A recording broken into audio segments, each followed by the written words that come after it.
ईशानंद जी, Ramakrishna mission. जी महाराज। जय श्री हरिवंश। राधे राधे महाराज जी, आपके चरणों में साष्टांग दंडवत प्रणाम। महाराज जी, क्या श्रीधाम वृंदावन की परिक्रमा का लीला चिंतन, मानसिक चिंतन करने से परम पद को प्राप्त किया जा सकता है? लीला चिंतन साधन है एवं साध्य दोनों है? दोनों।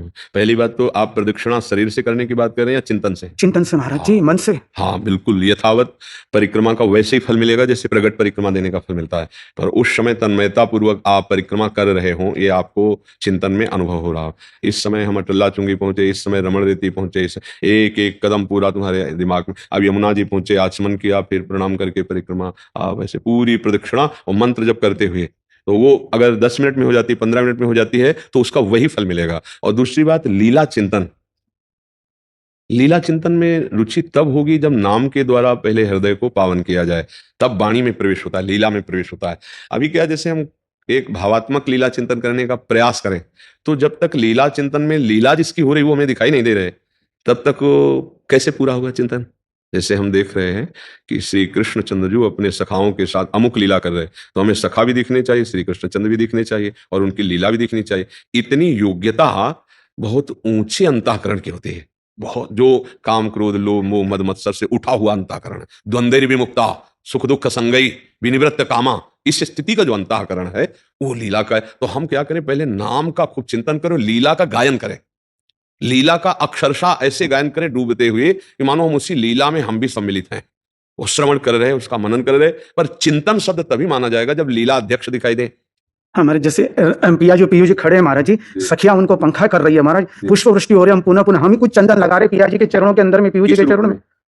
महाराज भाई पिया जी और पीयू जी नहीं, आप किस रूप में है? महाराज हम सखी के रूप में हैं। ऐसा अनुभव होता है महाराज हम चेष्टा भाई अब इस आए वही चेष्टा कर रहे हैं महाराज। चेष्टा और होना में अंतर है। हाँ महाराज, चेष्टा तो हम करेंगे पर होने में अंतर, स्वरूप की स्थिति में। इसलिए कह रहा हूं कि हम आप एक ही है ना, महाराज ये तो आपके महंत है महाराज, हाँ हम तो हम आप एक। तो अब इसमें पहले देह विस्मृत, वनिता पुरुष भाव मिट जाए, सेवय ललितादिक के भाई। पहले स्त्री पुरुष शरीर का अहम ना होना, मैं पुरुष हूं, मैं स्त्री हूं, इस भाव का विस्मरण होना। पांचों भूले देह सुधि, छठे भावना रास की, देह शुद्ध विस्मृत। अब ये आपको देखना है अंदर से। तो इसलिए कि अगर हम कहीं पीतल को सोना मान बैठे तो फिर जौहरी के सामने नहीं टिकेगा। ऐसे तो माने फूलेंगे लेकिन जौहरी के सामने। और अपने लोग सच्चे ग्राहक हैं, इस मार्ग के विरक्त हैं, तो इसमें तन्मयता पूर्वक पहले प्रिया प्रीतम के चरणों में, प्रिया प्रीतम के नाम में इतना तन्मय हो जाओ कि खुद मैं हूं ये भूल जाओ। 5 मिनट के लिए सही, जागृत अवस्था में सुसुप्ति अवस्था जैसी स्थिति आई है क्या कभी? देखना, आप देखना है ना। तो वही हम बात, जो अब संसारी आदमी प्रश्न करे तो अलग है, आपसे एक साथ जागृत अवस्था में बैठे हैं और हमारा भान खत्म हो गया, गाढ़ सुषुप्ति में, जैसे आपको पता नहीं है कि आपका शरीर कहाँ कैसे किस जगह हाथ रखा है, किस जगह पैर रखा है, आप सैया में, आपको कोई पता नहीं है। जगने के बाद पता होता है मैं बहुत गाढ़ निद्रा में सोया। ठीक उसी तरह जागृत, बिल्कुल सुषुप्ति नहीं पर शरीर भान रहित। अब वो भाव देश में प्रवेश कर गया। इसकी पहचान होती है ना, जिसे अपने जैसे भावना करते हैं वो एक अलग बात है, लेकिन भावना सिद्ध, सामने प्रिया प्रीतम का स्पर्श प्राप्त हो रहा है, ऐसा नहीं कि हम कल्पना कर रहे हैं। हम हैं किशोरी मात मानम की सुकुमारी मुकले, जो किशोरी जी हैं ठीक वैसे ही उनका जो चरण दासत्व प्राप्त की सखियां हैं, उनकी किरणें हैं। किशोरी जी चंद्रमा है तो सखियां किरणें हैं, किशोरी जी की छाया की तरह है, प्रतिबिंब की तरह, प्रतिबिंब जैसे दूर। किशोरी मात मानम की सुकुमारी मुकले, मैं देह भाव का पूर्ण विस्मरण, देह शुद्ध का त्याग, थे वचन मिथुन मुख निसरत, सुनि सुनि देह दशा की। 5-10 मिनट शुद्ध ही नहीं कि आप कौन है, कहां है, पर जागृत हैं, पूर्ण चेतना है। उसी को कहते हैं तुरीय अवस्था। न जागृत, न स्वप्न, न सुसुप्ति, न तंद्रा। उस तुरीय अवस्था में कितनी देर टिकता है उपासक? मिनट, 5 मिनट, आधा घंटा, 1 घंटा। अगर नहीं तो अभी हमारी केवल बौद्धिक स्तर से हो रही है ना, तो स्वरूप बोध नहीं है, सहचरी बोध नहीं है। ये इसलिए हम खोलकर आपसे चर्चा कर रहे हैं क्योंकि हम आप एक है। हाँ तो इसलिए अब इसके लिए पहले नाम का इतना जप हो कि बैठे बैठे भूल जाओ कि आप पुरुष हैं। इतनी गाढ़ अवस्था हो कि जागृत अवस्था में भी निद्रा की तुल्य शांत मन, संकल्प रहित बुद्धि, चिंतन रहित, मनन रहित, बिल्कुल शांत, वो भगवदाकार वृत्ति। फिर जैसे सोया हुआ पुरुष जगा, ऐसे वो चैतन्य चेतना में रहते हुए फिर बाहरी दशा को प्राप्त होता है। अगर मिनट 2 मिनट आने लगे तो भी बात बनने लगे, मिनट 2 मिनट। और वो पर्सनल जो निज जन होते हैं वो उस दशा को उनको देखते हैं, वो उस दशा को जानते हैं कि जागृत अवस्था में आंखें खुली हैं, चेतना युक्त है, चेष्टाएं युक्त है, पर वो नहीं है, वो नहीं है, शरीर यंत्रवत कार्य कर रहा, वो नहीं है।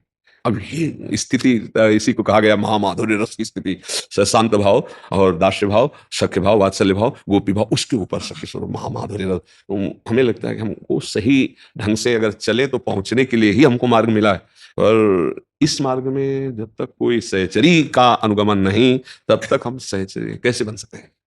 ध्यान देने की बात समझ रहे ना आप? जैसे हम जेब काटने में प्रवीण बनना चाहते तो पहले किसी जेब काटने वाले के हथकंडे हमें सीखने होंगे। अगर हम ऐसे फंस जाएंगे, जेब जेब हिल जाएगी तो पिट जाएंगे। पहले उसके साथ जैसे नहीं होता, तो वो बताता है, हथकंडे बताता है, वो उसी की जेब काट के दिखाता है, और फिर उसको समझ में आ जाता है कि ऐसे कहा। तो एक लौकिक सांसारिक निकृष्ट चेष्टा के लिए हमें किसी का गाइड चाहिए, तो हमें सच्चिदानंद भाव में, प्रेम भाव में, सहचरी भाव के लिए, तो इसीलिए जो आचार्य प्रकट हुए हैं, हिताचार्य हैं, हरिदास स्वामी हरिदास जी, ये आचार्य प्रकट हुए सहचरी बपू प्रदान करने के लिए। तो इनके मंत्र की, इनकी शरणागति के बिना सहचरी भाव का आना, इसलिए हमने आपसे टोक दिया। ऐसा बुद्धि से किया जा सकता है, लेकिन स्वरूप में स्थित नहीं। अच्छा, ये स्वरूप की बात है कि मैं प्रिया प्रीतम को महावर लगा रहा हूं, मैं प्रिया प्रीतम के फूलों की वृष्टि कर रहा हूं, वो मुस्कुरा रहे हैं, और ये केवल भाव में नहीं है, वो है उसी समय। छिन छिन बिहरत संग, छिन छिन निरखत प्रेम भरी, छिन जस कहत अभंग, यह जो कृपा हरिवंश की। बिना वृंदावन की रज और रसिक के ना पाई है, बिनु स्वामी या केली, विपिन बसत वैराग्य युत, जो लरिकाई खेल। ये इसमें आचार्य कृपा काम करती है। हम कहीं भी हों, पर जब हमको जो चीज जाननी होती है, हमें उसका गाइड करना पड़ता है। हम कोई भी हो, हमको उसका गाइड स्वीकार करना। मतलब हम किसी भी पुरी में जाएं, किसी भी धाम में जाएं, वहां के हमें दिव्य दर्शन करने जगह जगह, तो हमें गाइड चाहिए जो जानकार हो उस मार्ग में ऐसे चले, और गाइड के अनुसार ही चलना होता है, तब हम वहां पहुंच पाते हैं। ये सबसे बड़ा महामाधुर्य रस है। इसमें जैसे ऐसे करें ना, तो उसकी पहचान है कि आप कै मिनट दे रहे होते हैं, तब उत्तर आएगा कि अभी नहीं। ब्रह्म तेज को ज्योति जहां योगेश्वर धरे ध्यान, ताही को आवरणता नहीं पावे को जान। अब जैसे ये अपने घर की बात है ना, इसलिए अच्छा, अब जैसे ब्रह्मबोध की तरफ बोले तो उसी मार्ग से आए, इसलिए वहां भी कसौटी रख देंगे कि ये स्थिति है, क्योंकि ईमानदारी से हम आप भगवत मार्ग के पति का तो मिथ्या बोलना तो है नहीं, तो फिर हम सच्चाई के मार्ग पे पहुंचना चाहते हैं। तो यही बात समझनी है, क्योंकि लीला चिंतन का तात्पर्य लीलाध्यक्ष सामने हो। जिसे वेद कहता है रसु वैशा रसम हेवाम लब्ध्वा आनंदी भवतु, उसे रसिकों ने वैसा कह के नहीं बात किया। रस ही की मूर्ति दो ये रसिक लाडली लाल, रस ही सो बिलसत रहे, रस भरे नयन विशाल, छैल छबीली सहचरी, छैल छबीलो लाल, ऐसे घेरे हुए हैं, और छैल छबीली प्रियाजू, और वो उसी रूप में, उसी भाव में ऐसा डूबता चला गया कि देह शुद्ध गई। अब आचार्य कृपा से, मंत्र कृपा से उसे सहचरी बपू प्राप्त। वो जैसे आप चाहे जागृत में हो चाहे स्वप्न में हो, आप इसी वेश को देखेंगे, आप कभी पैंट शर्ट पहने अपने को नहीं देखेंगे, क्योंकि ये देहाभिमान हमारे अंदर है। ये देह को अगर हमने भगवा वस्त्र पहनाया था, तो तब स्वप्न में भगवा वस्त्र में देखते थे, और जब तो ये वस्त्र देखेंगे। और जब इन दोनों का भाव खत्म हो जाए, और जागृत में भी और स्वप्न में भी और सुसुप्ति में भी सहचरी ही रहे, तब उसे कहते हैं भावदेह की प्राप्ति। जागृत स्वप्न सुसुप्त स्फुरत में राधा पदाब्ज छठा, सहचरी भाव और राधा पदाब्ज छठा एक साथ होती है। प्रियाजू के चरणों के समीपता और सहचरी भाव दोनों एक ही बात है। मतलब प्रियाजू का साक्षात्कार और सहचरी भाव एक, बिना भाव से साक्षात्कार नहीं, बिना साक्षात्कार के वो भाव दे नहीं। तो आचार्य कृपा, गुरु कृपा। तो अभी खूब नाम जप करो, मंत्र जप करो, लीला खूब गायन करो, और प्रियाजू से प्रार्थना करो कि आप कृपा करके हमको मार्ग दो, जिससे हम भाव देश में हर समय आपकी सेवा कर सकें। प्रथम जो परिक्रमा वो तो प्रगट वृंदावन है। इसकी आप मानस प्रगट में एक परिक्रमा लगाइए और अपने मानस पटल पर बैठा लीजिए, तो आप जीवन भर परिक्रमा कर सकते हैं बिना किसी प्रयास के। महाराज अभी हम जो कर रहे हैं वो बुद्धि से ही कर रहे हैं, लेकिन हम एक एक स्थान को इसी तरह से कर। हाँ, इसमें प्रवेश है, क्योंकि प्रगट है ना, प्रगट है, इसलिए हम इसमें प्रवेश मानते हैं। लेकिन जहां वो बात हुई, वो त्रिगुणातीत है। त्रिगुण से रचे हुए शरीर का भान रहते हुए उस स्थिति में प्रवेश नहीं होता। हाँ, उस स्थिति में प्रवेश होता है देह भान रहित। वो 1 मिनट का तो 1 मिनट का प्रवेश हुआ, 5 मिनट का तो 5 मिनट में प्रवेश हुआ। पर आप अपना अनुभव कर सकते हैं, सामने वाले का नहीं।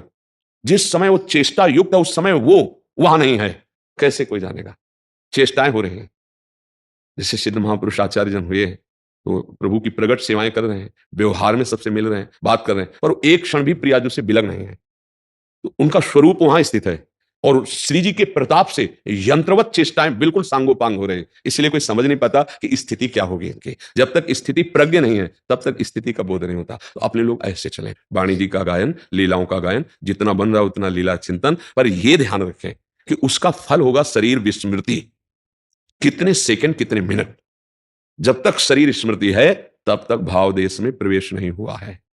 ये खास बात होती है। देहाभिमान ही शरीर स्मृति है, देहाभिमान में मूढ़ता बनी रहती है।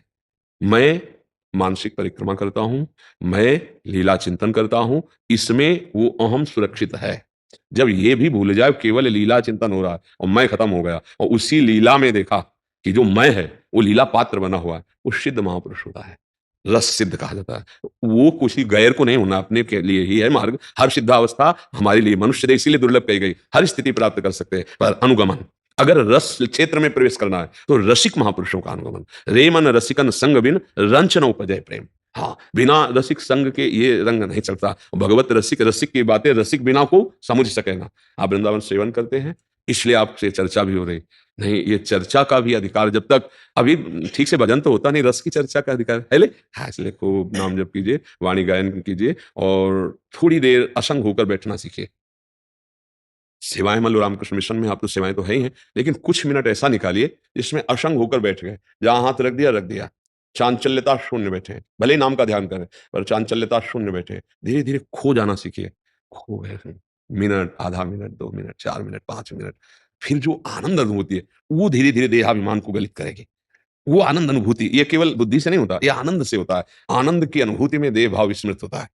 हाँ, जैसे आपके मनोनुकूल कोई दृश्य चल रहा हो, सिनेमा, नौटंकी, नाटक, वो जो जिस कोटि का है, तो आप देखेंगे कि कितना समय निकल गया आपको पता नहीं चलेगा। नेत्रों से देख रहे हो, मन से उसी में डूबे हुए हैं, तो शरीर को कोई पीड़ा नहीं, कोई परेशानी नहीं। 3 घंटा लोग फिल्म देख लेते हैं बिना किसी परेशानी के। 3 घंटा, 2.5 घंटा पैसा देकर, क्यों? मनोनुकूल हो गया ना, मन राजी हो गया, तो उनको बड़ा सुख। और अगर उनको 30 मिनट बैठने को कहो नाम जप में, कि ऐसे ही जैसे फिल्म में बैठे थे 30 मिनट आनंदित होते हुए राधा राधा राधा, नहीं हो पाएगा, नहीं हो पाएगा। हाँ, ये बात है। सांसारिक में मनो जैसा हमारा लगा वैसा हमारा प्रभु से अपनापन नहीं वैसा। और यद्यपि झूठा होता है फिल्म आदि, फिर भी राजी है ना, सब कोई जानता है झूठा है, नाटक है, और पैसा देते हैं जाके झूठा देखने के लिए, और 2.5 घंटा समय देते हैं और आनंदित होते हैं। कितनी हमारे अंदर मूढ़ता है। कुछ नहीं है कि भाई सत्य वस्तु देखा, उसका चिंतन हुआ तो अच्छी बात हुई, वो तो असत्य है, आप जान कर जाते हैं असत्य है, लेकिन मन राजी हो गया ना, राजी हो गए तो 2.5 घंटे आपको आनंद मिला ना। 2.5 घंटे ऐसा लगा कि मैं सुखी हुआ, तभी तो ताकीजे भर्ती नहीं क्यों जाए वहां लोग। हाँ, अब सोचो, वो सुख उस दृश्य का नहीं था, तुम्हारी एकाग्रता का था। तुम्हारा मन विषय में लगा, एकाग्र हो गया। जैसे आपको कोई भी भोग है और आपको कहा जाए कि आप भोग लो, इसके बाद गोली मार देंगे, अब कोई भोग आपको आनंद दे दो, बताना क्यों? आपका चिंतन खींच लिया, चिंतन गोली पे आ गया कि अरे यार 1 घंटा मर जाए। तो कोई भी भोग भोगवाया जाए तो भी सुख नहीं है, क्योंकि सुख भोगों में नहीं है, तुम्हारे चिंतन में है। और भगवान सच्चिदानंद सुख सिंधु हैं, पर उनका चिंतन नहीं बनता, ये समस्या है। ऐसा चिंतन बन जाए कि हम भूल जाएं 2 घंटे जैसे फिल्म में भगवान की लीला में। मैं कौन हूं? मैं एक संत हूं, वृंदावन में बैठा हूं, मैं भगवान का चिंतन कर रहा हूं, ये अभी नहीं हो रहा। जब ये भी भूल जाए कि मैं चिंतन कर रहा हूं, केवल चिंतन हो रहा है, अब वो लीला प्रवेश का अधिकारी धीरे धीरे धीरे। पर उसमें ये स्थिति तभी आएगी गुरु कृपा ही केवल। अब कोई रसिक महापुरुष, हाँ, आज के सत्संग में कहा था कि जो ये रस है, शिव श्रीपति यद्यपि ललचाही, सबकी समझ में नहीं आएगा। शिव श्रीपति यद्यपि ललचाही, मन प्रवेश तिनहु को नाही, यारस को तब ही अधिकारी, कृपा करे जब राधा पाए। निगमागम की कौन चलावे, महाविष्णु के मन नहीं आवे। यारस को तब ही अधिकारी, कृपा करें जब राधा प्यारी। कृपा लाडली तब ही करें जब श्री हरिवंश जो कर से धरे। रसिक श्रोमणी जब आचार्य गुरु कृपा कर देते हैं तब इस रस का अधिकार प्राप्त हो जाता है। इसलिए कृपा पात्र हैं आप, भगवत कृपा पात्र, धाम सेवी हैं, खूब नाम मंत्र में लगिए, प्रियाजू से प्रार्थना कीजिए या आप किसी अपनी निज सहचरी का आंतरिक आश्रय दे दो। बाहर से भगवा वस्त्र भले बना रहे, अंतर से आश्रय हो जाए तो लीला। जैसे नारायण स्वामी थे तो बाहर से भगवाई वस्त्र में थे, लेकिन प्रिया प्रीतम के रंग उन्हीं का है। नारायण या गौर श्याम को हृदय निकुंज, बस ये आज इन दो उन पे बल जाइए। हाँ, प्रिया प्रीतम में अनुराग, और सन्यासी थे, देश सन्यासी था और हृदय रसिक था। तो वृंदावन के रसिकों के संग से ऐसा रंग चढ़ा कि प्रिया प्रीतम का अनुराग जागृत हुए। ये देश ऐसा है, इसमें प्रिया प्रीतम का रंग आ ही जाता है, पर रसिकों की गाइड अत्यंत आवश्यक। उनका बिना अनुसरण के इस मार्ग में चला नहीं जा सकता है। तो आप खुद नाम कीजिए।